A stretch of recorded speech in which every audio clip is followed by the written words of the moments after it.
वृंदावन यानी कि एक ऐसी नगरी जहाँ पर कृष्ण जी रहे, तो जाहिर सी बात है कि इंसान जब आएगा तो उसकी जीवन तो बदलेगा। बिल्कुल। यानी कि आप बहुत ज़्यादा परेशान हो तो वृंदावन आइए, कुछ काम नहीं बन पा रहा वृंदावन आइए, प्रेम छूट गया है वृंदावन आइए, प्रेम मिल गया है वृंदावन आइए। तो हर चीज़ के लिए आप वृंदावन आइए। और वृंदावन में कहाँ आइए नहीं पता, कि वृंदावन में एक ऐसी जगह है जहाँ पर कृष्ण जी आलिंगन करते हुए दिखाई पड़ते हैं और ऐसा माना जाता है कि रात के समय वहाँ नहीं जाना चाहिए। ऐसा कहा जाता है कि तो ये जो सॉल्व करिए कि राधा जी कौन है, रुक्मणी जी कौन है श्री कृष्ण जी के लिए। राधा श्री कृष्ण की आत्मा है और रुक्मणी, तो क्या जब राधा जी जब बाहर होती थी और श्री कृष्ण जी का इंतजार करती थी, उस समय श्री कृष्ण जी की आत्मा निकल जाती थी बाहर। श्री कृष्ण जी हैं वो मानव रूप में आए थे, भगवान रूप में आए थे। अब धर्म विरोधियों का सवाल है कि जिनके इतनी पत्नियां हों फिर वो कैसा इंसान, फिर वो कैसा भगवान। देखिए यदि किसी को आपत्ति है 2-4 रख के दिखा दे।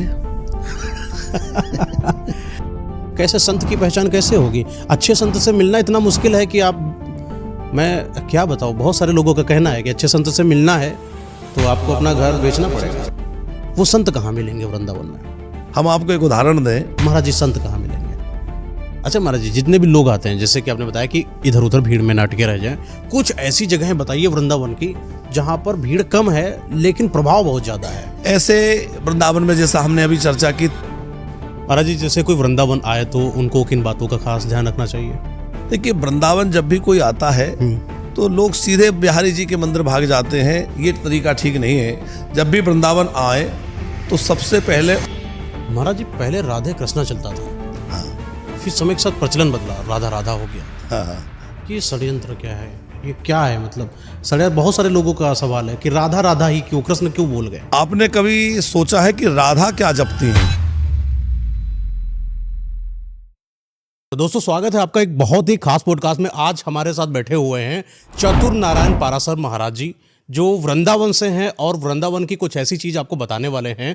जब भी आप वृंदावन आने वाले हो या अगर आप आते हो तो ये पॉडकास्ट आपके लिए बहुत ज़्यादा इंपॉर्टेंट है, क्योंकि कुछ ऐसी पावन जगहें होती हैं जहां पर जाने से पहले आपको कुछ खास चीज़ों का पता होना बहुत ज़्यादा ज़रूरी है। क्योंकि अगर आपको वो सारी चीज़ें नहीं पता हैं तो आपको पाप लग जाता है पुण्य लगने की बजाय। तो हम जब वृंदावन जाएंगे, कहाँ पर जाएंगे, किस तरह से जाएंगे, क्या क्या करेंगे, क्या क्या नहीं करेंगे, उन सारी चीज़ों के बारे में महाराज जी आपको बताने वाले हैं। हम एक एक चीज़ को कोशिश करेंगे कि महाराज जी से हमारी चीज़ निकलवा सकें। बाकी जो चीज़ें रहेंगी महाराज जी पॉडकास्ट के दौरान कई सारी चीज़ें खुद ही बताएंगे। तो महाराज जी पहले तो आपका स्वागत करते हैं पॉडकास्ट में। राधे राधे। कैसे हैं महाराज जी आप?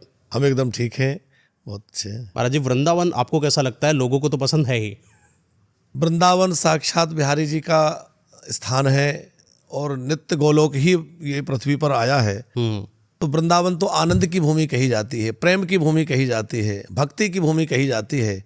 तो वृंदावन के लिए कहा जाता है सर्वकाल सुखावहा। कोई ऋतु हो, कोई समय हो, वृंदावन हर समय सुहावना और आनंद देने वाला है। ये प्रेम की भूमि है और प्रेम तो हर समय आनंद बांटता है। सही बात है महाराज जी। पूरे भारत देश के, बहुत भारत देश के, विदेशों के लोग वृंदावन जरूर आते हैं। वृंदावन एक ऐसी पवित्र जगह है जहाँ पर इंसान जब आता है उसके कष्ट दूर हो जाते हैं, ऐसा मानना है लोगों को। बिल्कुल बिल्कुल। जगहों का भी असर पड़ता है इंसानों के ऊपर? बिल्कुल पड़ता है। भूमि का अपना प्रभाव होता है। किस भूमि में किस प्रकार की ऊर्जा है उसका महत्व है। तो जहाँ जिस प्रकार की ऊर्जा होगी, उसका ऑरा मंडल होगा, उस प्रकार का प्रभाव वहाँ जाने वाले व्यक्ति पर निश्चित होगा। जैसे काशी ज्ञान की भूमि कही गई है, काशी जाने से व्यक्ति के अंदर ज्ञान उत्पन्न होने लगता है। जैसे अयोध्या वैराग्य की भूमि है, अयोध्या में निवास करने से, वहाँ का सेवन करने से व्यक्ति के अंदर वैराग्य प्रकट होता है। उसी प्रकार धाम वृंदावन जो है ये प्रेम की भूमि है। यहाँ निवास करने वाले के अंदर सहज प्रेम प्रकट होने लगता है। प्रेम का मतलब है भगवत भक्ति से, भगवान से प्रेम, जीव और ईश्वर का प्रेम। तो ये भगवत भक्ति की भूमि है और ये प्रेम प्रदान करने वाली भूमि है। कहा जाता है कि वृंदावन जब कोई इंसान आता है तो ये एक तरीके से, मतलब एक तरीका क्या, सच ही है, कृष्ण जी की भूमि है, राधा रानी जी की भूमि है। लेकिन जब कृष्ण जी की बात आती है तो बोला जाता है कि भगवान हर जगह पर हैं। फिर कोई इंसान सिर्फ वृंदावन ही क्यों आए? देखिए भगवान तो सर्वत्र हैं, जैसा कि कहा गया है, हरि व्यापक सर्वत्र समाना, प्रेम ते प्रकट हो ही मैं जाना। सर्वत्र हैं और सर्वदा हैं। सर्वत्र हैं तो यहाँ भी हैं और सर्वदा हैं तो अभी भी हैं। पर भगवान के कुछ विशेष स्थान हैं जिनको भगवान की लीला स्थली कह सकते हैं, क्रीड़ा स्थली कह सकते हैं। तो वृंदावन तो भगवान का अपना घर है।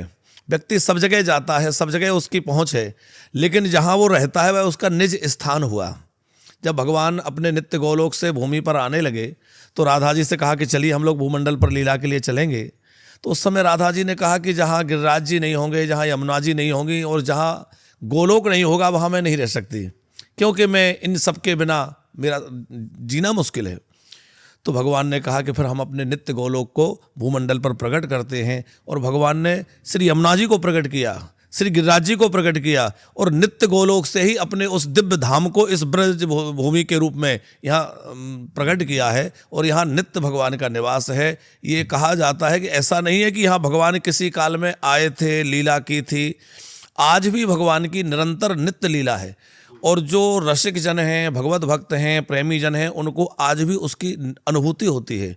भगवान की बाल लीलाओं की अनुभूति कई महापुरुषों को वर्तमान काल में हो रही है।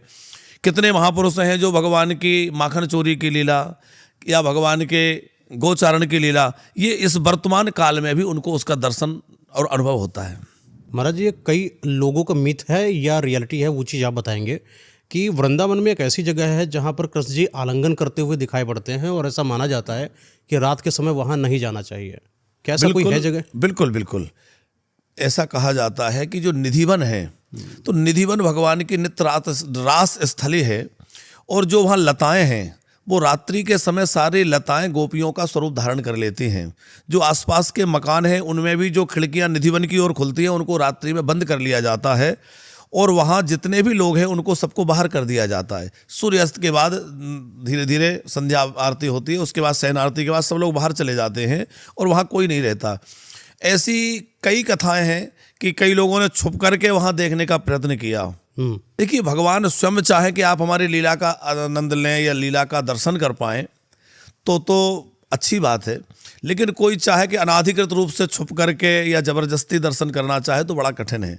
तो किसी ने इस तरह का प्रयास किया तो कहा जाता है कि फिर वो वहाँ से लौट नहीं पाए। एक ऐसी कथा है, वहाँ से लौट नहीं पाए, वो इंसान वहाँ से लौट नहीं पाया, वो इंसान वहाँ से नहीं लौट पाया, माने जीवित नहीं लौट पाया। जीवित नहीं लौट पाया। ऐसा होता क्या है कि आपने ऐसा क्या देखा, उन्होंने मतलब जिस इंसान ने ऐसा करा, ऐसा क्या देखा कि उसके बाद उनकी जो है चेतना ही खत्म हो गई? उस दिव्य रास को देख करके उनकी जो बाहरी प्रपंच की चेतना थी वो शून्य हो गई और बस वो उसी में विलीन हो गए। और उनका पार्थिव देह तो रह गया और उनकी दिव्य चेतना भगवान के रास में पहुंच गई, वो उस दिव्य देह को धारण करके।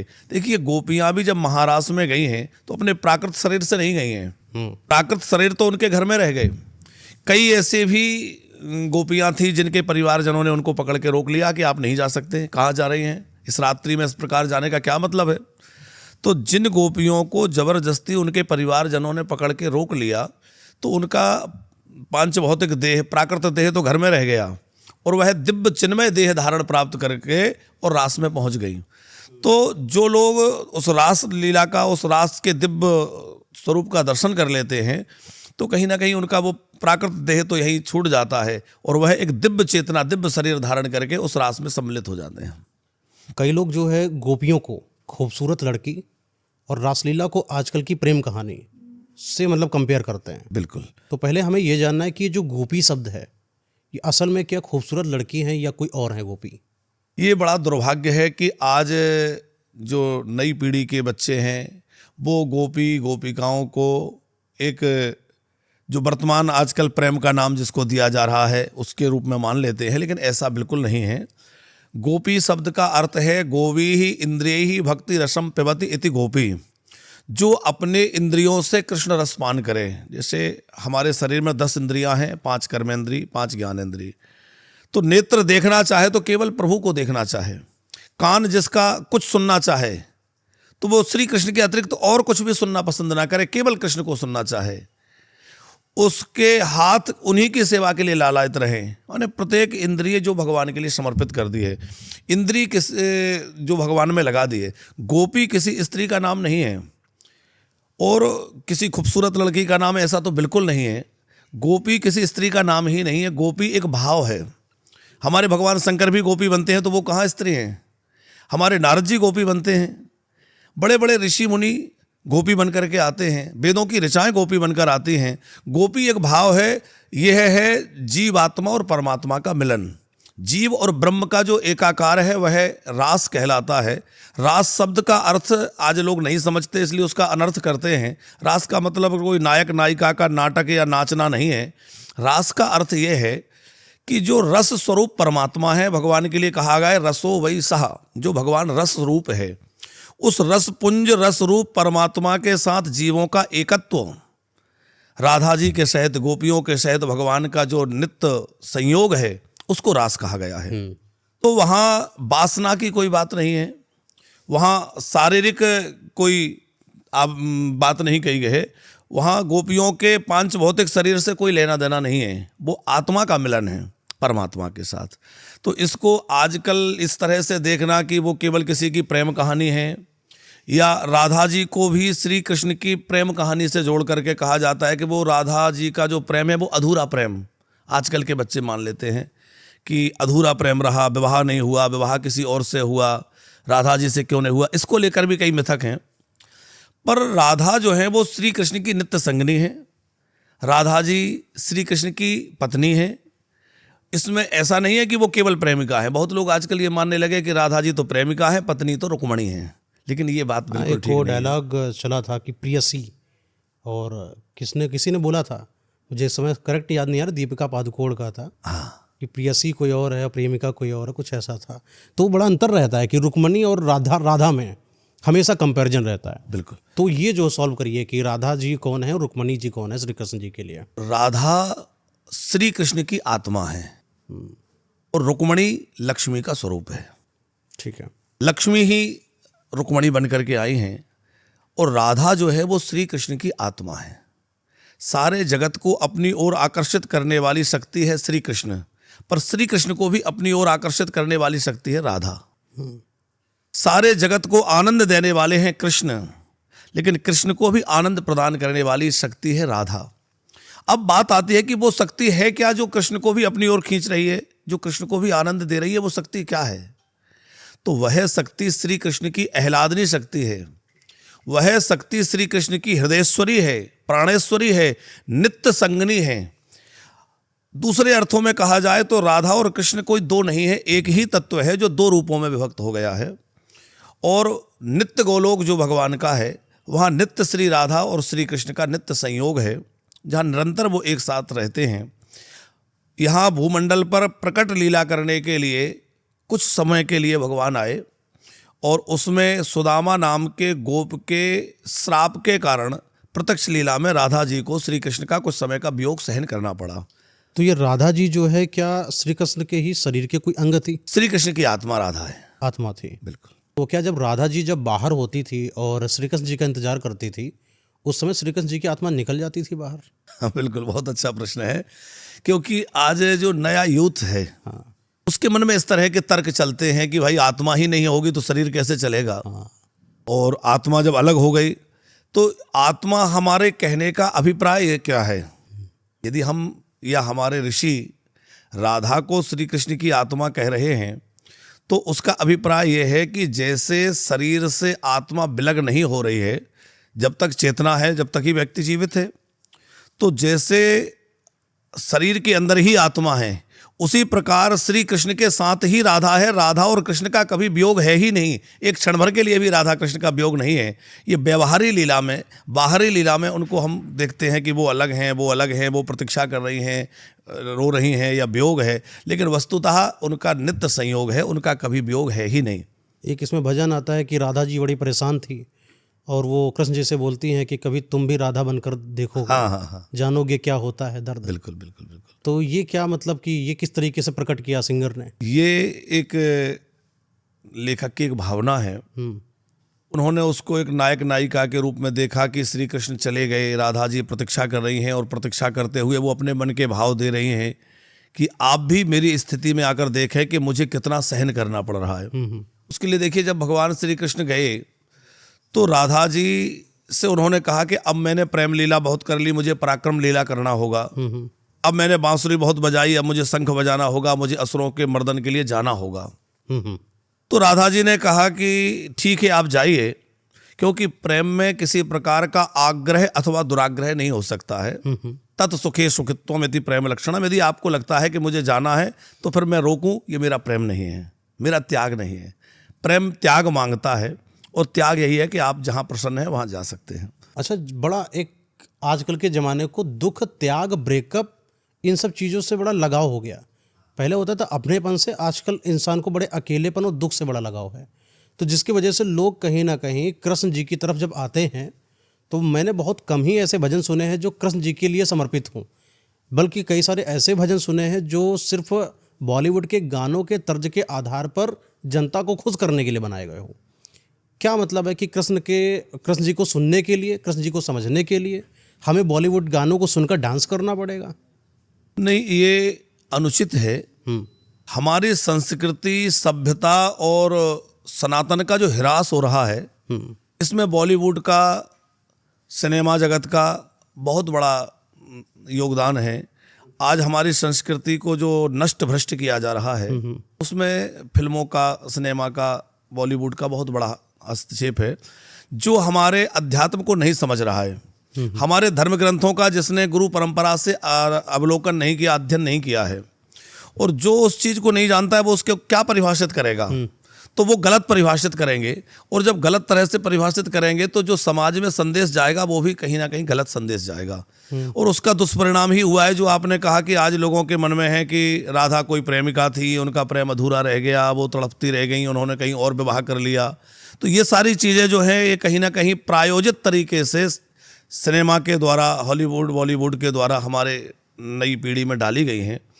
और हम तो आपके कार्यक्रम के माध्यम से यही लोगों से आग्रह करेंगे कि आप इसको सिनेमा जगत की तरह से ना देख करके, यदि आपको वास्तव में राधा और कृष्ण के प्रेम तत्व को समझना है तो आपको सदगुरु की शरण में, महापुरुषों की शरण में जाना होगा। राधा सुधा निधि जैसे महाग्रंथों का अध्ययन करना होगा, राधा नाम का आश्रय लेना होगा, क्योंकि बिना श्री राधा और कृष्ण की कृपा के और बिना गुरु कृपा के राधा तत्व, कृष्ण तत्व को जानना मुश्किल है। नहीं, ये तो बात आपकी सही है, लेकिन जब भी कभी राधा नाम की बात आती है, जैसे कि श्याम चूड़ी बेचने आया, हाँ, है ना, राधा ढूंढ रही श्याम को, तो ये सारे जो गाने बनाए गए जी, कहीं ना कहीं ये प्रसारित और प्रचारित होते गए, बिल्कुल। और लोगों के दिमाग में वृंदावन की इमेज बस इतनी सी बनी। हम महाभारत के तहत तो नहीं देखते वृंदावन को, मैं अगर देखूं इन बिल्कुल बिल्कुल बिल्कुल कड़ी लैंग्वेज में, उसको इस तरीके से देखा जाता है कि अक्सर वहाँ पर वियोग है, वहाँ पर श्री कृष्ण है, और श्री कृष्ण को पाने के लिए सबसे ज़्यादा जो भीड़ उमड़ी है वो महिलाओं की है, लड़कियों की है, पुरुषों के मुकाबले। ये किस तरीके का भ्रम फैल रहा है या सही जानकारी नहीं हो पा रही है? भगवान कृष्ण की दो प्रकार की लीला है, जैसा कि आपने कहा, महाभारत के रूप में और एक वृंदावन के रूप में। जी। एक है माधुरी लीला, एक है ऐश्वर्य लीला। माधुरी लीला वह है जहाँ भगवान श्री कृष्ण मधुर स्वरूप धारण करके और माखन चोरी करते हैं, गोचारण करते हैं, रास लीला करते हैं। ये भगवान का मधुरता का मतलब है प्रेम से, वो भगवान की प्रेम की लीला है। और प्रेम की लीला में भगवान से जो प्रेम करें वो उनकी गोपिकाएं। तो आपने कहा कि स्त्रियां अधिक आकर्षित होती हैं, ऐसा नहीं है। भगवान की ओर तो पशु पक्षी भी आकर्षित होते हैं, भगवान की ओर तो प्रत्येक जीव जंतु आकर्षित होता है। और वो हृदय ही क्या जो कृष्ण के स्वरूप और उनके माधुर्य को देख करके उनकी ओर आकर्षित ना हो जाए। लेकिन ये अपना भक्त का भाव है कि वो किस रूप में उनको मान रहा है, भक्त उनको किस रूप में देख रहा है, ये अपने अपने हृदय का भाव है। कोई उनको अपने पुत्र के रूप में देखता है, कोई पिता के रूप में देखता है, कोई स्वामी के रूप में देखता है, और कोई उनको पति के रूप में देखता है, मीरा की तरह। तो यदि कोई पति भी मानता है, जैसे भक्ति के 5 रस हैं, कोई दास्य भाव से भजता है तो वो भगवान को अपना स्वामी मानता है, कोई माधुरी रस से भजता है तो वो भगवान को अपना पति मानता है, कोई शांत रस से मान करते वो भगवान मानकर, ईश्वर मान के भजन करता है, सख्य भाव से मित्र मानता है। तो अपनी अपनी भावना अनुसार भगवान को लोग भजते हैं। वृंदावन के जो कृष्ण हैं उनमें प्रेम की प्रधानता है, द्वारिका में जो कृष्ण हैं वहाँ ऐश्वर्य की प्रधानता है। वहाँ वो असुरों का दलन करते हैं, शत्रुओं का विनाश करते हैं, महाभारत का युद्ध कराते हैं।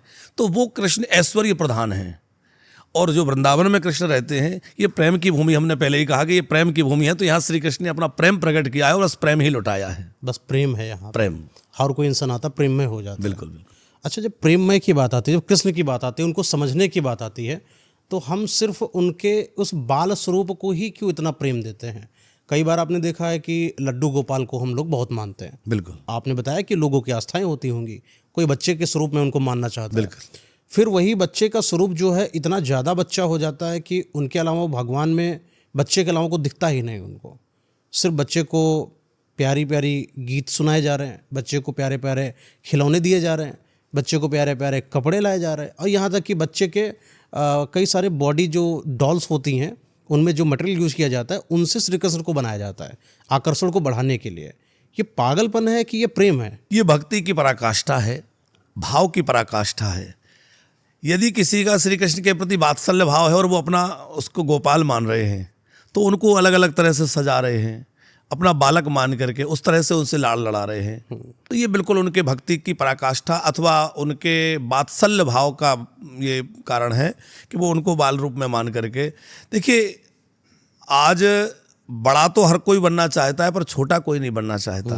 पर जो जगत पिता परमात्मा है वह कितना सरल और साधारण बन जाता है कि अपने भक्तों के लिए वो बालक बन के तैयार है। वो कहता है मैं तुम्हारा पिता नहीं, मैं तुम्हारा पुत्र बनने तैयार हूं, तो मुझे मानिए तो सही। और यदि कोई मान ले तो वो उसको निभा के दिखाते हैं। भगवान तो अपने बालक भी बन जाते हैं और जैसा जिस भक्त का भाव होता है उस अनुरूप भगवान उसके साथ लीला करते हैं। तो उनके लड्डू गोपाल कभी बड़े क्यों नहीं होते? देखिए, भक्ति के जो हमने 5 रस कहे, तो जो वात्सल्य रस के उपासक हैं उनके ठाकुर जी हमेशा छोटे ही हैं, क्योंकि उनका भाव है कि हमारे ठाकुर जी बालक हैं। ठीक है। तो वो बाल रूप में ही हैं, वो गोपाल के रूप में हैं। जो माधुरी रस के उपासक हैं उनके ठाकुर जी नित्य किशोर अवस्था के हैं, वो कभी बालक नहीं हैं, वो कभी बड़े नहीं होते हैं, युवा नहीं होते हैं, केवल किशोर अवस्था। तो जैसी भक्त की भावना है, जाकी रही भावना जैसी, प्रभु मूरत देखई तिन तैसी। जिसकी जैसी भावना है भगवान वैसा ही स्वरूप बनाए रहते हैं और उसी रूप में बन करके उस भक्त की भावना का आदर करते हैं। भगवान जी जो श्री कृष्ण जी हैं वो मानव रूप में आए थे, भगवान रूप में आए थे? भगवान रूप में ही आए थे, क्योंकि भगवान का जो देह है वो हम और आप जैसे 5 भौतिक तत्वों से नहीं बना, चिदानंदमय देह। अपने श्री राम जी हैं, हाँ, वो तो मानव रूप में आए थे, उन्होंने बोला। बिल्कुल। श्री कृष्ण जी का क्या था? श्री कृष्ण हो या श्री राम हो, इनको मानव के स्वरूप में आए हैं, लेकिन जिस तरह से हमारा और आपका शरीर का निर्माण हुआ है उस प्रकार से ये शरीर धारण करके नहीं आए। मनुष्य का स्वरूप धारण इन्होंने किया है, लेकिन पंचभूतों से, पृथ्वी जल अग्नि वायु आदि से जो हमारा शरीर बना हुआ है उस तरह से भगवान का शरीर नहीं, क्योंकि उनकी जो देह है वह चिदानंदमय है। तो चिदानंदमय देह तुम्हारी भगवान राम के लिए भी कहा गया है और कृष्ण के लिए भी सच्चिदानंद रूप कहा गया है। तो भगवान का स्वरूप हम जैसा नहीं है। जैसे हमारे शरीर में बुढ़ापा आ रहा है, झुर्रियाँ आ रही हैं, बाल पक रहे हैं, ये भगवान राम और कृष्ण के में आप देखिए कहाँ बुढ़ापा आ रहा है। वही मेरा सवाल था अगला। हाँ, वो मैं समझ रहा हूँ कि यदि हमारी तरह शरीर होता तो निश्चित है कि वो किशोर अवस्था से युवा अवस्था में फिर प्रौढ़ अवस्था की ओर बढ़ते। लेकिन भगवान ना तो प्रौढ़ अवस्था की ओर जाते हैं, ना उनको कोई झुर्रियाँ पड़ती हैं, ना दाढ़ी बाल आ रहे हैं।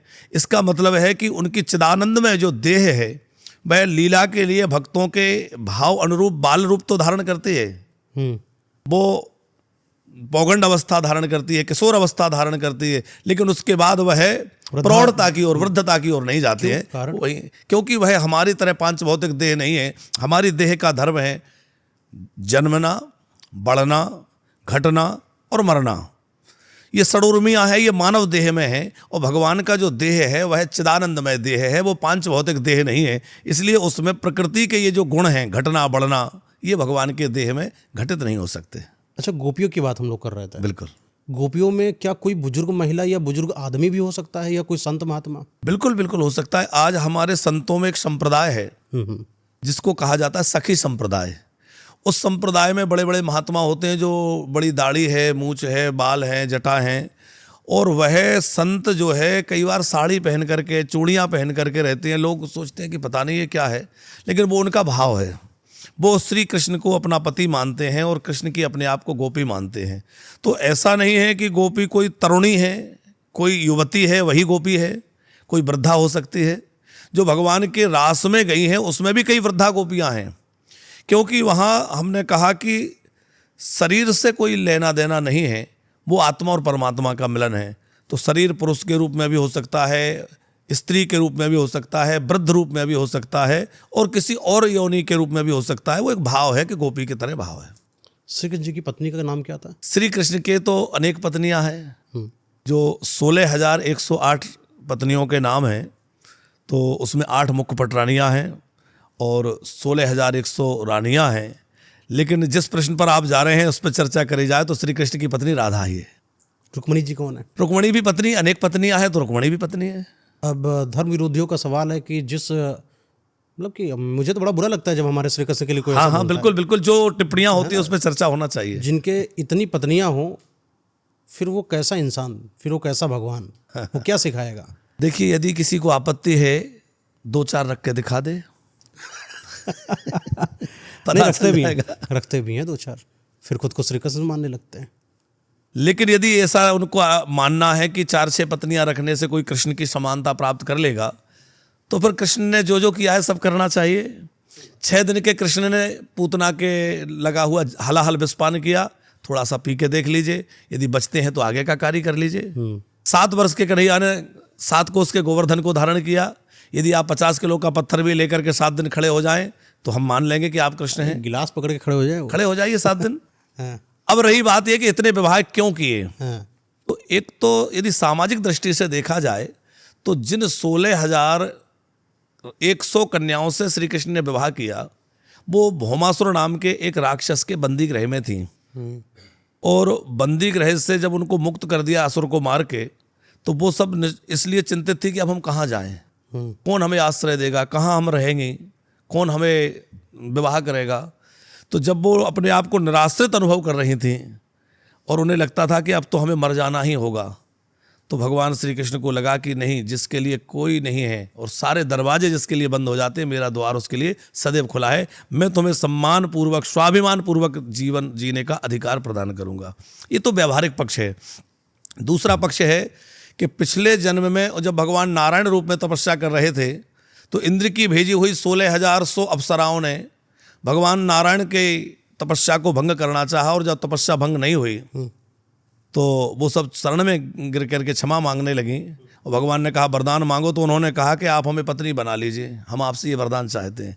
तो भगवान ने कहा कि ठीक है, मैं इस समय तो तुम्हें पत्नी रूप में स्वीकार नहीं कर सकता, लेकिन आने वाले समय में जब मैं कृष्ण रूप में लीला कर रहा हूँगा तो तुम सब मेरी पत्नियां बनोगी। दूसरा कारण ये है। तीसरी कारण और एक मैं बतला दूँ, वो ये है कि हम लोग आरती करते हुए गाते हैं तुम हो एक अगोचर सबके प्राणपति। तो भगवान तो सबके पति हैं, तो केवल राधा और रुक्मिणी अथवा ये 16,108 के पति ही क्यों, हमारे आपके और चराचर जगत के पति परमात्मा ही हैं। आत्मा का पति तो परमात्मा ही है, तो उस रूप में अनेक पत्नियां हो तो कोई हर्ज नहीं है। पति और पत्नी जी है क्या? पति पत्नी को हम लोगों ने सिर्फ दुल्हन दूल्हा समझा। पति शब्द का अर्थ है पतनात् त्रायते इति पति, जो पतन से बचाते हुए अपनी पत्नी की रक्षण करते हुए उनका पोषण करे, वो ये तो पति भाई भी है। कर सकता है। जी, ये तो भाई भी कर सकता है। लेकिन जिस प्रकार पति कर सकता है वैसा संभव नहीं है। पति उसको आजीवन उसकी रक्षा, उसके पोषण और उसके पूरा दायित्व उसका लेता है, तो उसको पति रूप में संज्ञा दी गई है। पर एक सवाल अगला उठ भी सकता है ना कि अगर पत्नी है तो आपकी भावनाएं काफ़ी खुली हैं उनके सामने। हाँ बिल्कुल, लेकिन अगर वहीं आपकी बहन है तो आपकी भावनाएं थोड़ी सी रुंधी हुई हैं। बिल्कुल। लेकिन जब सिक्योरिटी की बात आती है तो भाई भी बराबर सिक्योरिटी दे सकता है, पति भी बराबर सिक्योरिटी दे सकता है। भाई की अपनी कुछ मर्यादाएं हैं, कुछ सीमाएं हैं।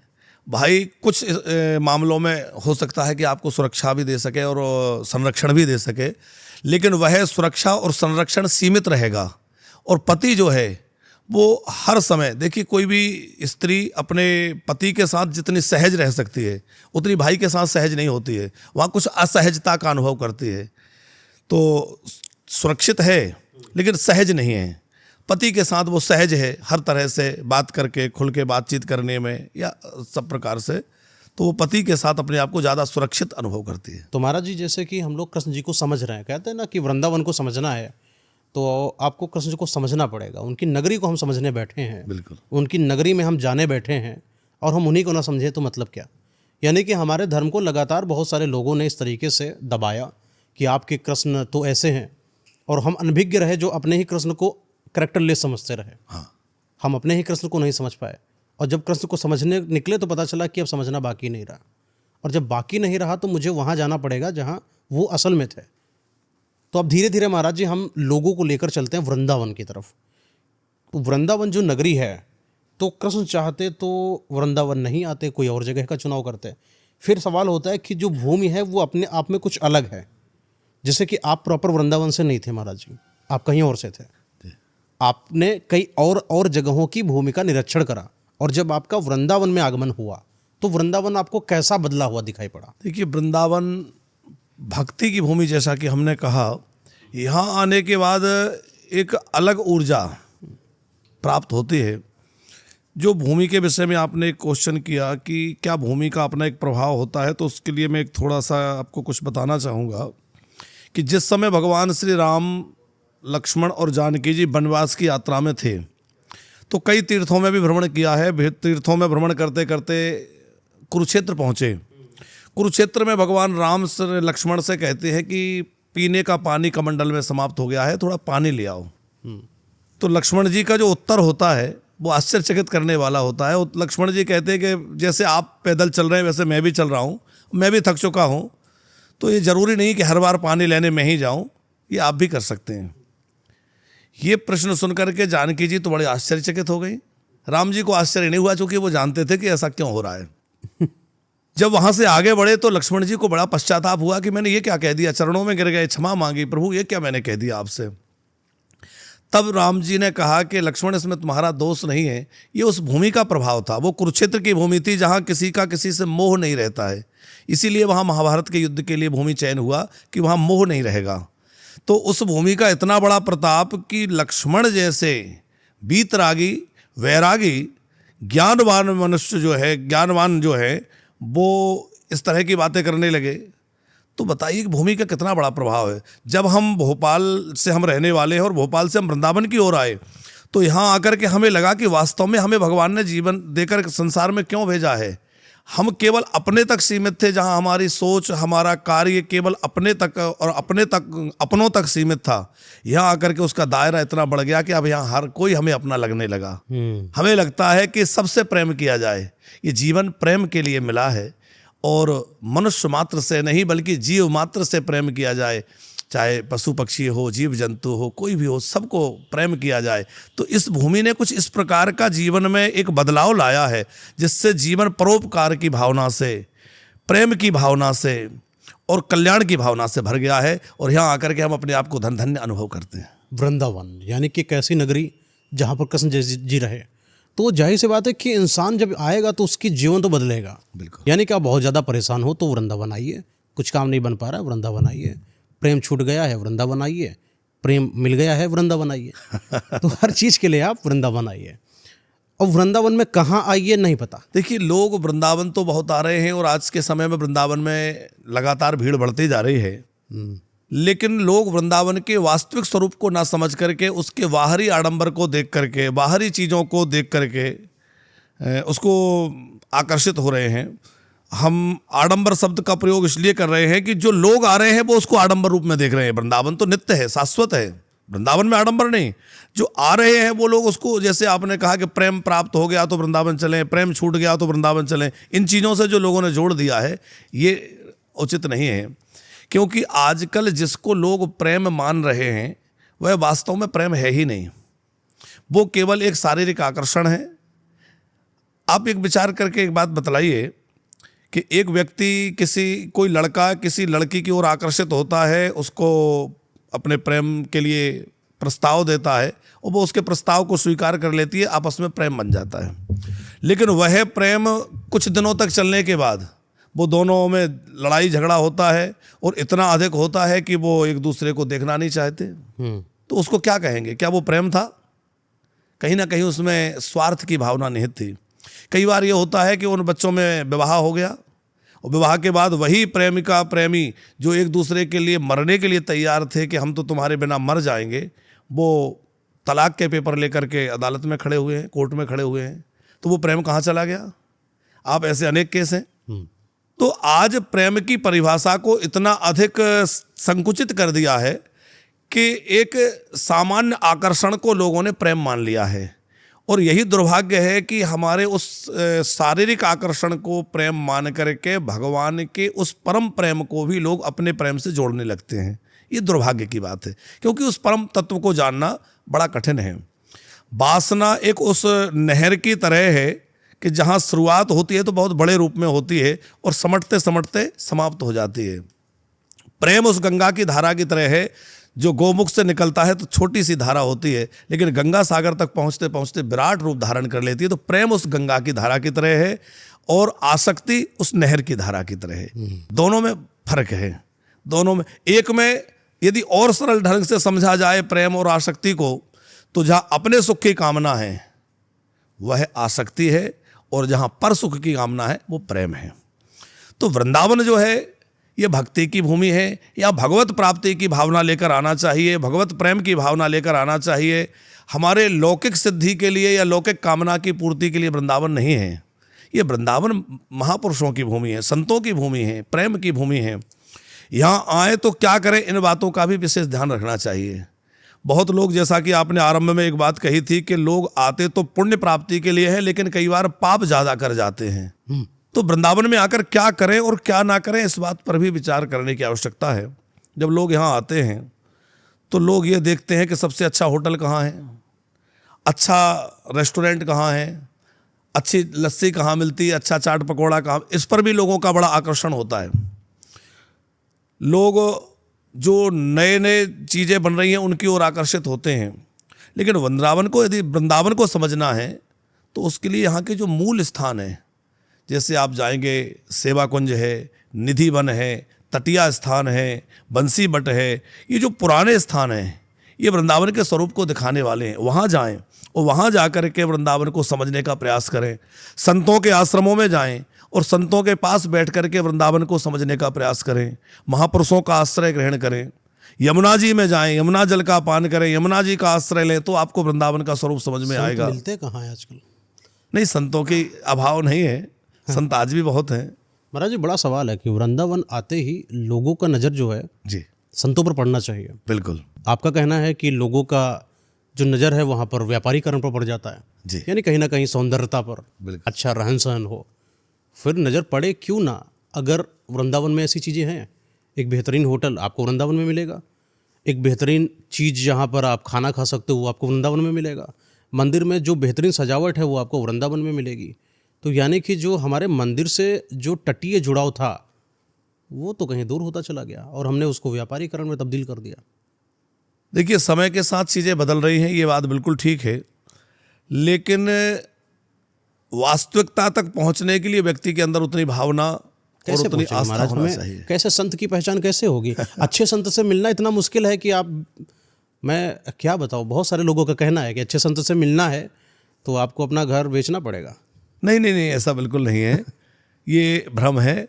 आज भी अच्छे संतों की कमी नहीं है और अनेक एक से एक दिव्य संत महापुरुष आज भी हमारे वृंदावन में एक से एक हम वृंदावन पहुंच चुके हैं और अब हमें किसी संत की मंडली को ज्वाइन करना है और वो संत जिससे हमें मिलकर खुशी मिले, वो हमें प्रेम दे, वो संत कहाँ मिलेंगे वृंदावन में? हम आपको एक उदाहरण दें महाराज जी, संत कहाँ मिलेंगे? उसी के लिए हम पहुंच रहे हैं। ओके। किसी सरोवर में बड़ा निर्मल जल भरा हुआ है, लेकिन उस जल के ऊपर कई बार काई आ जाती है। काई जो पानी के ऊपर होती है, कई बार व्यक्ति सरोवर के पास पहुंचा और उस काई को देख करके उसने अनुमान लगाया कि अरे ये तो दूषित पानी है, यहाँ तो काई जमी हुई है, यहाँ कुछ खास नहीं है। काई को देख करके व्यक्ति कई बार लौट जाता है, लेकिन यदि उस काई को हटा दिया जाए तो उसके नीचे जो स्वच्छ, निर्मल और शीतल जल भरा हुआ है वो उसको प्राप्त होगा, यदि उसको हटा सके तो।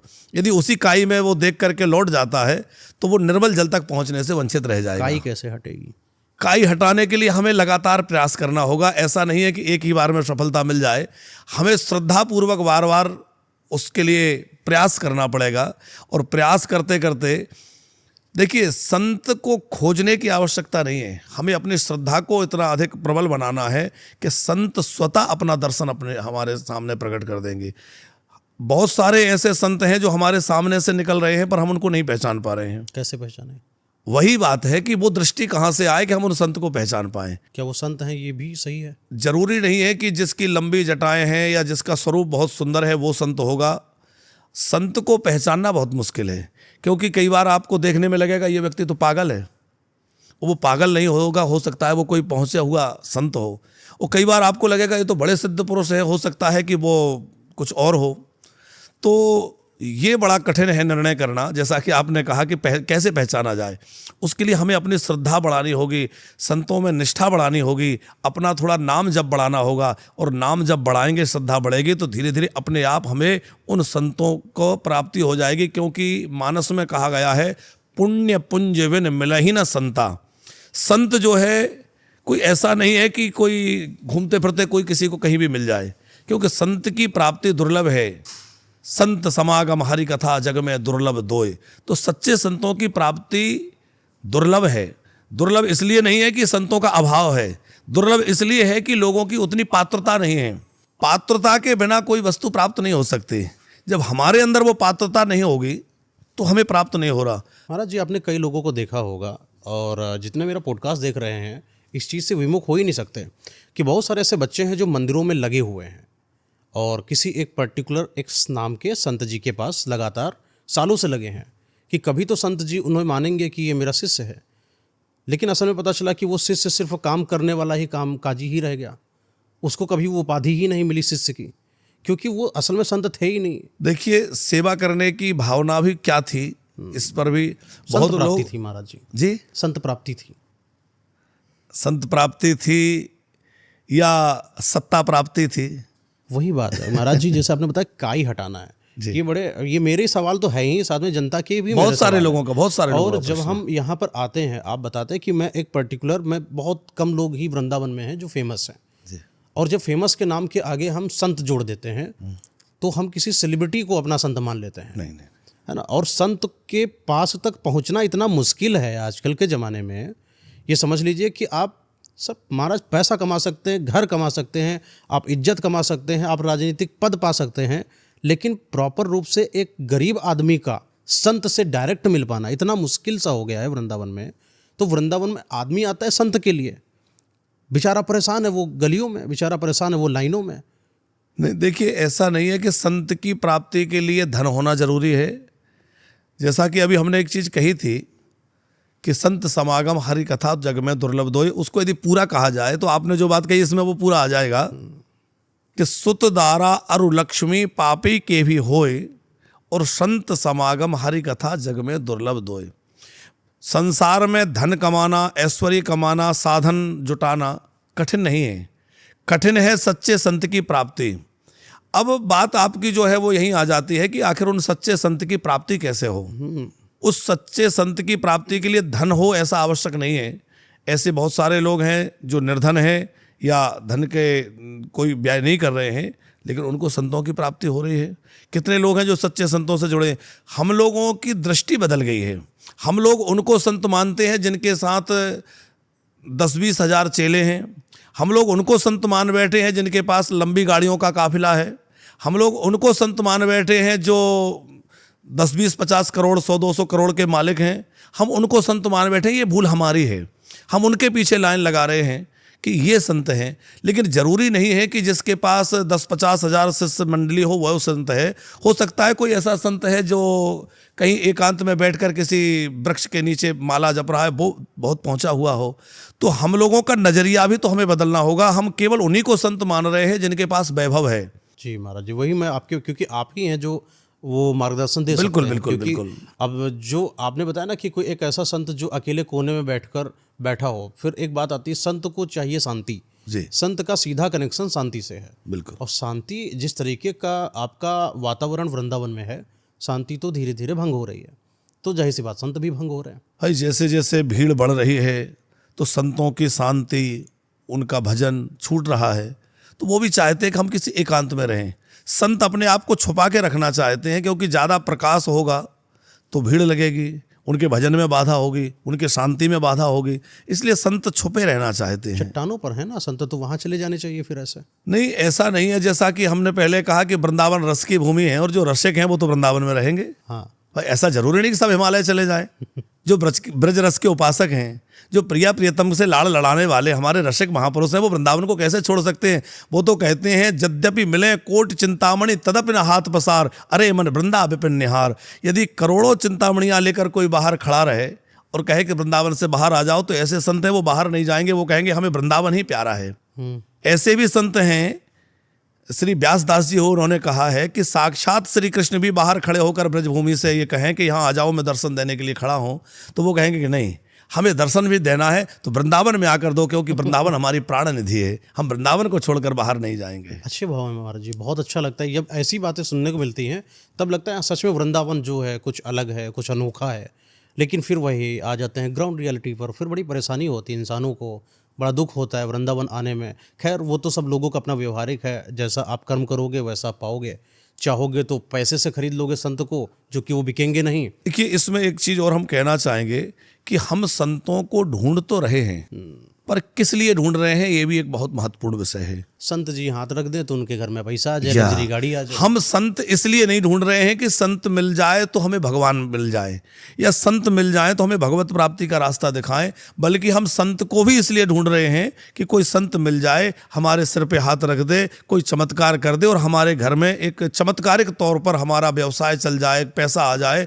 तो हम भगवत प्राप्ति के लिए संत नहीं ढूंढ रहे, हम संसार की प्राप्ति के लिए संत ढूंढ रहे हैं। और संत जो है वो संसार की प्राप्ति कराने वाले नहीं, संसार छुड़ाकर भगवान की प्राप्ति कराने वाले सच्चे संत होते हैं। वृंदावन के ही एक संत हैं जिन्होंने कहा कि एक तरफ विष्णु खड़े हो और एक तरफ रावण खड़ा हो। हाँ, और वो बोले कि 1-1 करोड़ रुपया देंगे, तो विष्णु अकेला खड़ा होकर हंसेगा, रोएगा। रावण जो है इनको खरीद ले जाएगा। ये दुर्भाग्य है कि हमारे समाज में ऐसे लोगों की संख्या अधिक है कि जो रावण की ओर अथवा उस धन की ओर भागेंगे। लेकिन आज भी ऐसे भगवत रसिक, भगवत प्रेमी जन हैं कि जो सब कुछ छोड़कर, आज आप देखिए, आपको वृंदावन में ऐसे लोग मिलेंगे जो करोड़ों अरबों की संपत्ति को तिलांजलि दे करके, ठोकर मार करके वृंदावन में आ गए, रज में पड़े रह करके वो भजन कर रहे हैं। उन्होंने करोड़ों अरबों की संपत्ति त्यागी है। तो ऐसा नहीं है कि हर व्यक्ति संपत्ति का दीवाना है, जिसको उस रस का अनुभव हो गया है। अब यहाँ बात है कि उसको चस्का लगा कि नहीं, यदि उसको उस रस की अनुभूति हो गई है तो वो निश्चित तौर पर बड़े से बड़ी संपत्ति को ठुकरा सकता है अपने प्रिया प्रीतम के लिए, अपने राधा रमण के लिए। वृंदावन जैसे कि कोई इंसान आता है, अब कई सारे ऐसी जगहें हैं जो बहुत ही ज़्यादा विख्यात हैं, और कहा जाता है कि कई जगहें तो ऐसी हैं जो स्वतः मतलब उत्पन्न हो गई। जैसे कि अभी मैं वृंदावन जब गया तो मुझे पता चला कि वहाँ पर एक श्री पागल बाबा जी का मंदिर है जी। नाम से बड़ा अजीब लगता है कि एक नॉर्मल आदमी को पागल बाबा थे, इनका इतना अच्छा मंदिर है।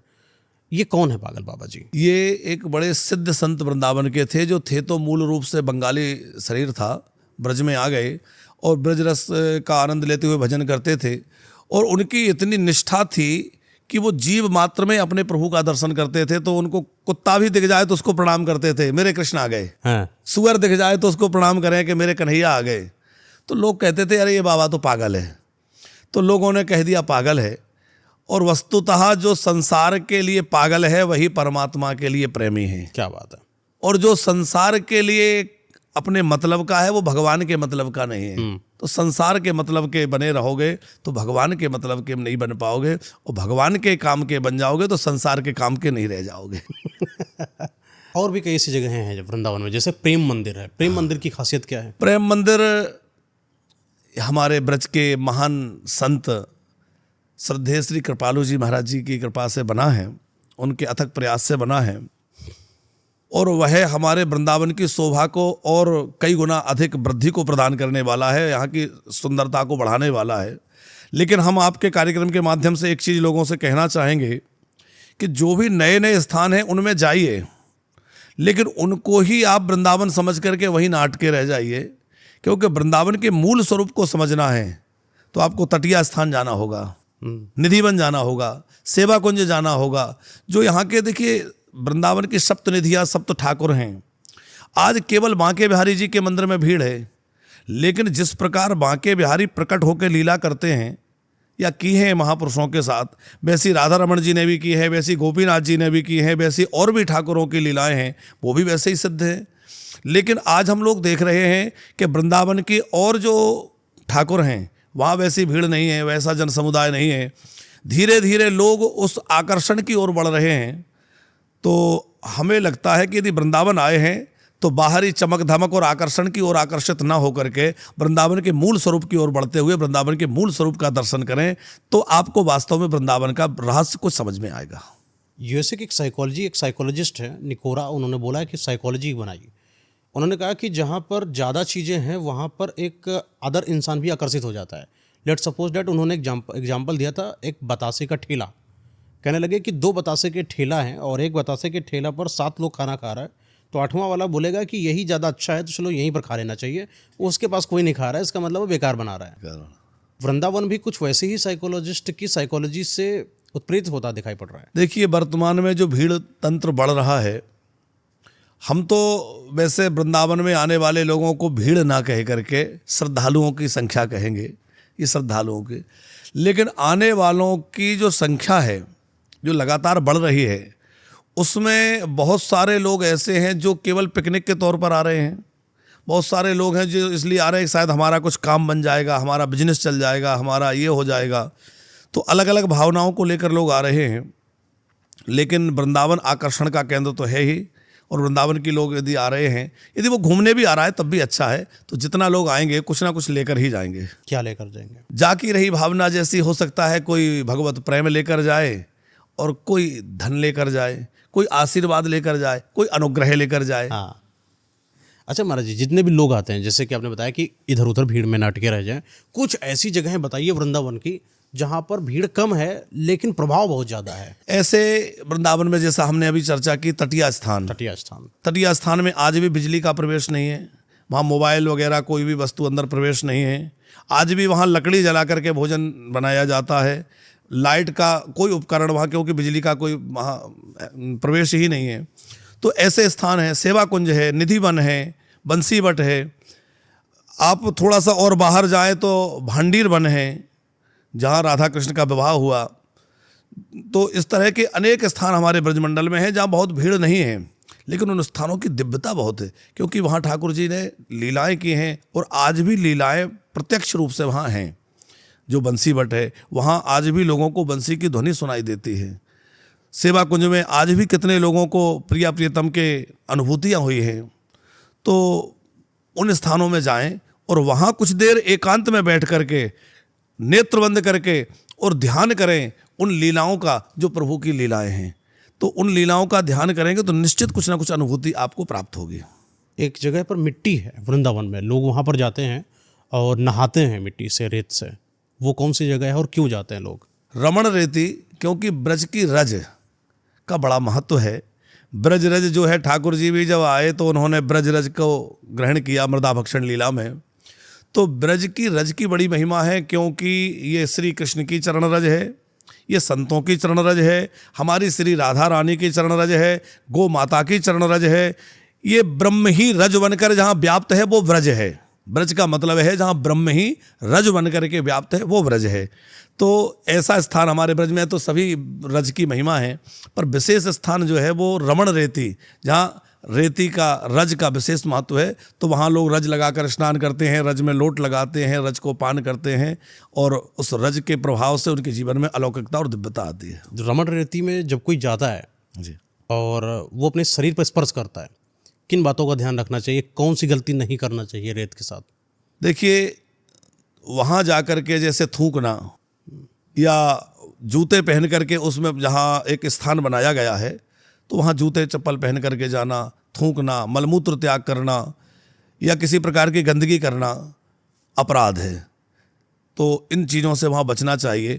उस रज को पहले स्पर्श करके नेत्रों से लगा करके प्रणाम करें, फिर उसको मस्तक से लगाए, रज को हाथ जोड़कर प्रणाम करें कि हे ब्रजरज, आज मुझे सौभाग्य प्राप्त हुआ है आपके दर्शन का, आपका सहयोग मुझे प्राप्त हुआ है। तो आप मेरे जन्म जन्मांतर के पापों को भस्म करके और मुझे भी कृष्ण का प्रेम प्रदान कर दें, मुझे भी युगल सरकार के चरणों का प्रेम मिल जाए। ऐसी ब्रज की रज से प्रार्थना करते हुए उस पर मस्तक रख करके उसको प्रणाम करें और फिर उस रज में लोट लगाएं। तो उस रज के स्पर्श से हमारे शरीर के केवल इस जन्म के पाप नहीं बल्कि जन्म जन्मांतर के पाप ब्रज रज के स्पर्श से समाप्त हो जाएंगे। कोई बुजुर्ग महिला है जो नहीं जा पाई वृंदावन जी, लेकिन मन है कि ब्रजरज लाकर अगर उनको लगा दिया जाए तो क्या सही रहेगा? बिल्कुल ले जा सकते हैं।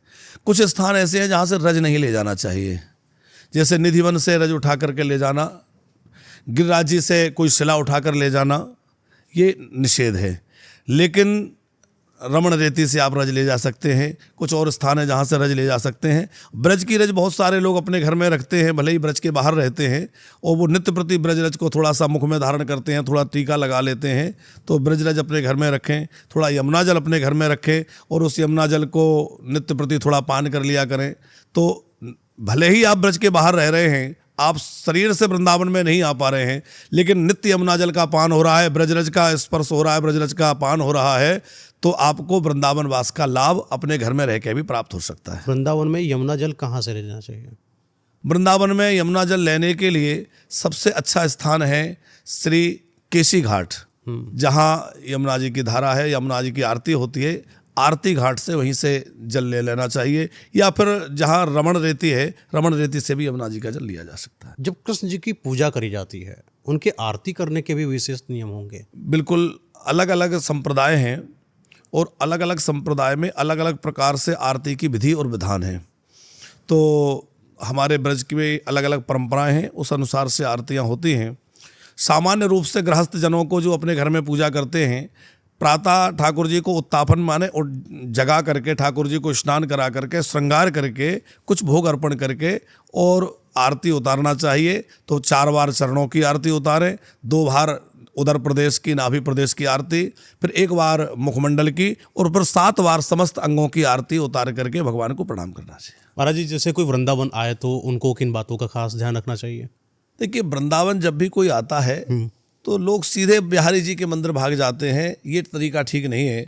जब भी वृंदावन आए तो सबसे पहले जब भी अपने वाहन से उतरें तो ब्रजभूमि को प्रणाम करें। हम ब्रजभूमि में आ रहे हैं, जहाँ से भी आप ब्रजभूमि में प्रवेश कर रहे हैं, ट्रेन से आए हैं, अपनी गाड़ी से आए हैं, तो जहाँ भी आप ब्रज मंडल में प्रवेश कर रहे हैं तो पहले ब्रजभूमि को प्रणाम करें, ब्रजरज को प्रणाम करें। उसके बाद यहाँ के ब्रजवासियों को प्रणाम करें। ब्रजवासियों को प्रणाम करने के बाद बिहारी जी दर्शन बाद में करें, पहले यमुना जी जाएं।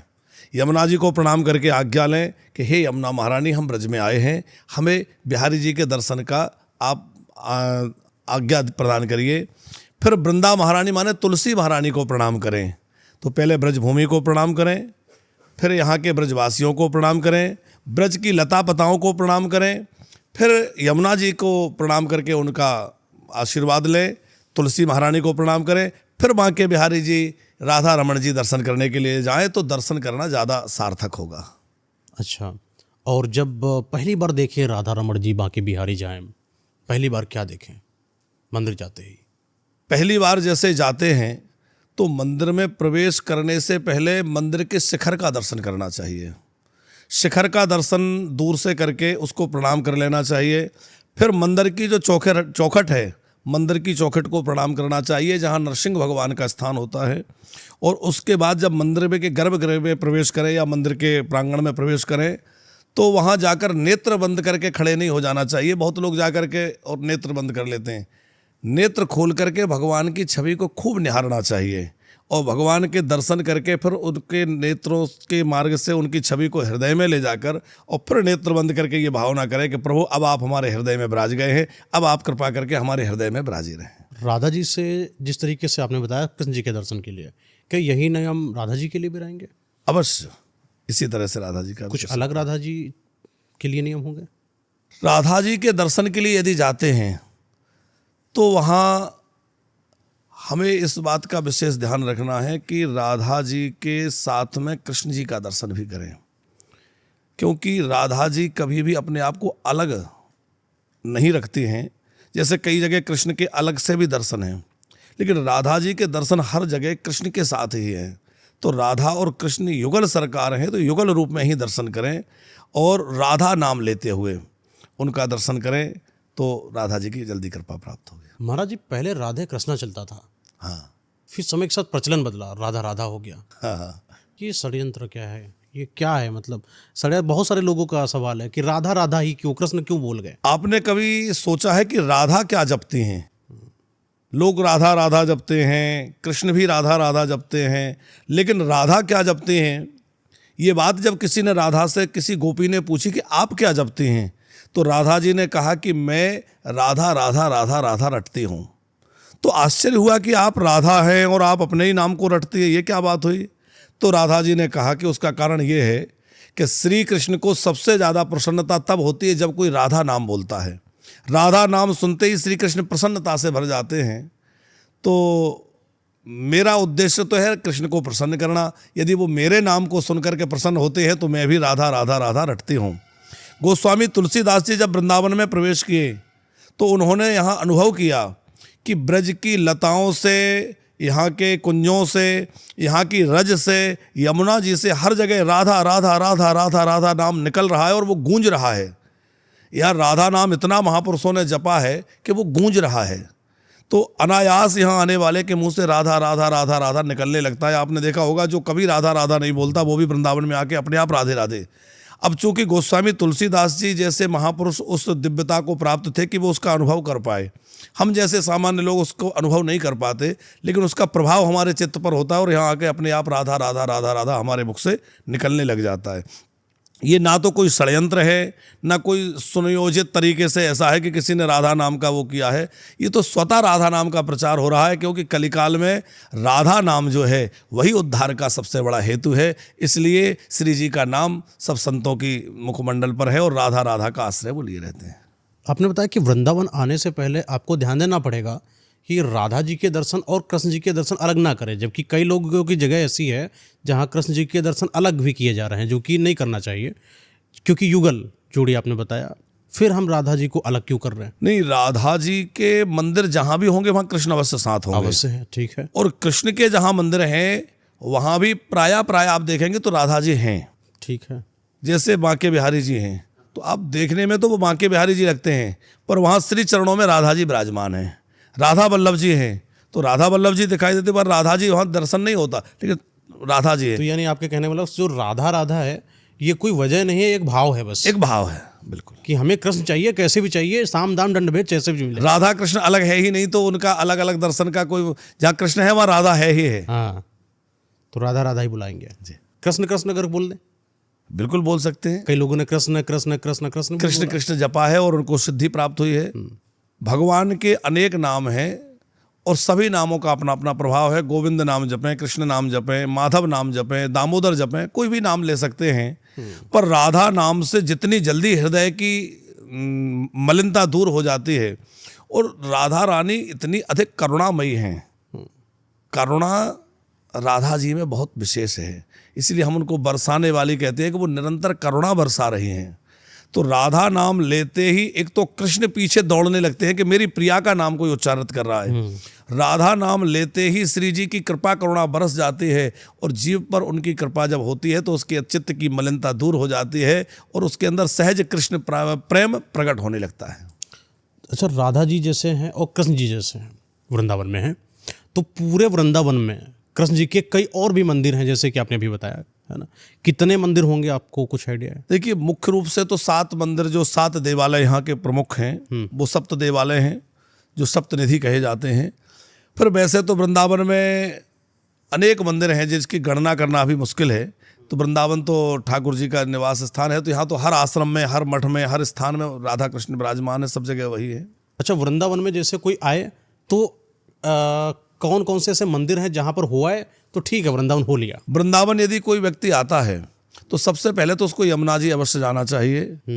यमुना जी के साथ राधा रमण जी, राधा वल्लभ जी या बांके बिहारी जी, इनका दर्शन अवश्य करें। यदि सब जगह ना तो इनमें से किसी एक जगह, सप्त देवालय में से किसी भी एक देवालय में अवश्य जाकर के वो दर्शन करें। सप्त देवालय अलग अलग हैं? 7 जगह 7 देवालय हैं, अलग, सबके नाम अलग हैं? जैसे राधा वल्लभ जी, राधा रमण जी, बांके बिहारी जी, गोपीनाथ जी, गोविंद देव जी, तो राधा मोहन जी, इस तरह से ये सप्त देवालय हैं। तो सप्त देवालय में से गोविंद देव जी तो जयपुर चले गए हैं हमारे, तो जो देवालय अभी यहाँ हैं उनके दर्शन कर सकते हैं। सेवा कुंज निधिवन के दर्शन जरूर करें, बंसी भट्ट का दर्शन अवश्य करें। क्या लेकर जाएं वृंदावन से अपने घर? वृंदावन यदि आए हैं तो वृंदावन की रज लेकर जाएं, यमुना जल लेकर जाएं, यही यहाँ की सबसे बड़ी। तुलसी अवश्य ले जाए, तुलसी यहाँ से यदि कोई ले जाता है, तुलसी की माला, तुलसी की कंठी, तो वो भी बहुत अच्छा होता है। तुलसी अवश्य यहाँ से ले जाना चाहिए। यमुना जल और गंगा जल में अंतर क्या है? गंगा जल भगवान का चरणामृत है, भगवान के चरणों से गंगा जी प्रकट हुई हैं, तो गंगा जो है वो भगवान का चरणामृत है और यमुना जो है वो राधा और कृष्ण का सम्मिलित प्रेम स्वरूप ही जो है यमुना जी के रूप में है। तो यमुना जो है वो राधा कृष्ण का प्रेम तत्व ही प्रवाहित हो रहा है। जैसे गंगा जल को किसी के मरने पर उसकी अर्थी या सौ पर जो है डाला जा सकता है, बिल्कुल। क्या यमुना जल को डाला जा सकता है? हाँ बिल्कुल डाला जा सकता है। कई लोग डालते हैं जिनकी यमुना जी के भाव है, जो वल्लभ कुल के हैं, जो वृंदावन के प्रति भाव रखते हैं, वो यमुना जल डालते हैं। कहते हैं कि अगर आपके घर में कोई नकारात्मक चीजें हैं तो आपको गंगा जल का छिड़काव करना चाहिए। तो क्या यमुना जल का छिड़काव करना उचित रहेगा? यमुना जल का भी कर सकते हैं, लेकिन उसके लिए गंगा जल इसलिए ज़्यादा उपयुक्त कहा जाता है कि जो प्रेत आत्माएं हैं, भटकती हुई आत्माएं हैं या अधोगति को प्राप्त जीवात्माएं हैं, उनके उद्धार के लिए गंगा जल का विशेष महत्व है। जैसे कि सगर महाराज के 60,000 पुत्र जल करके और प्रेत योनि को प्राप्त हो गए, तो भगीरथ के प्रयास से गंगा जी आई तो उनके स्पर्श से वो सब मुक्त हो गए। तो मुक्ति के प्राप्ति के लिए गंगा जल विशेष माना जाता है, इसलिए वहाँ गंगा जल छिड़काव किया जाता है। चलिए, बहुत अच्छा बात है। तो दोस्तों, इस पॉडकास्ट पे आपने बहुत सारी चीज़ें ऐसी देखी होगी जो मैंने तीखे सवाल महाराज जी से करे, जहाँ पर मैंने कुछ ऐसी बातें भी पूछी महाराज जी से जो कि कुछ लोगों को बड़ी अटपटी अजीब सी लग सकती है कि ऐसा क्यों पूछा गया, जबकि पूछा इसी लगा क्योंकि बहुत सारे लोगों के सवाल हैं। अब अगर आप वृंदावन आएँ और आपको यहाँ पर बहुत कुछ ऐसी चीज़ें दिखाई पड़े जहाँ पर, जो कि पॉडकास्ट में बातें हुई, कैसे व्यापारीकरण या संत का ना मिल पाना या कैसे संत की प्राप्ति करें, ये इसीलिए महाराज जी से पूछे गए जिससे महाराज जी से जाना जा सके कि इसको और ज़्यादा अच्छे से कैसे हम लोग समझ सकते हैं। यानी कि अगर हर चीज़ का निचोड़ करके रखा जाए तो हम सिर्फ अपनी आत्मा को लेकर वृंदावन आते हैं और हम कृष्ण जी को पाने की कोशिश करते हैं, राधा रानी जी को पाने की कोशिश करते हैं, और यहाँ से क्या ले जाते हैं क्या नहीं ले जाते हैं, कहाँ कहाँ पर मात्र होकर चले आएँ, इस चीज़ पर अगर फोकस करते हैं तो हमें लगता है, और महाराज जी का भी मानना है कि वृंदावन जो है आना सफल होता है। इस चीज़ पर बिल्कुल भी फोकस मत करें कि यहाँ पर व्यवहारीकरण कैसा है, व्यापारीकरण कैसा है, सामाजिकरण कैसा है, वो अपना है, चलता रहेगा। आज है, कल और बदलेगा, कल फिर बदलेगा, लेकिन जो असल में रहेगा वो प्रेम रहेगा। महाराज जी, सही बात है। बहुत अच्छा, बहुत अच्छा। धन्यवाद महाराज जी आपका पॉडकास्ट में अपना समय देने के लिए। और बहुत सारे ऐसे सवाल होंगे जो हमारे लोगों को भी हैं, जो शायद मैं नहीं पूछ पाया क्योंकि वृंदावन के बारे में अभी इतना मैं भी नहीं जाना। आपके इस कार्यक्रम के माध्यम से बहुत सारे लोगों को बहुत सारी बातें जानने को मिलेंगी। आपके इस कार्यक्रम में आकर हमें भी बहुत अच्छा लगा। वृंदावन के विषय में, ब्रजरस के विषय में कुछ चर्चा हुई। आपका बहुत बहुत धन्यवाद। राधे राधे। राधे राधे महाराज जी।